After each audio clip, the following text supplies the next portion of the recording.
Today we're going to talk about tightening the stems, the steam and the water stem on the Bezzera Dow 1901. The tools we need today are a 3mm Allen key and a 22mm wrench.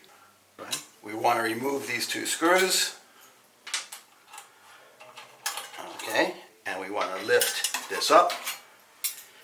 And the valves that you want to tighten are, I'll turn this, here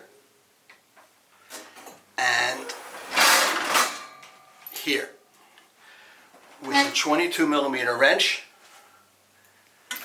you get it on this valve and you can tighten it this way.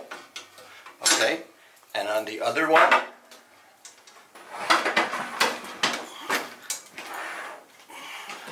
again with your 22mm wrench, tighten it. Counterclockwise is tightening, clockwise is loosening. And that's it. We've just tightened it. We've just made these nice and firm. We can put this back and we can put the screws in. And we're all done.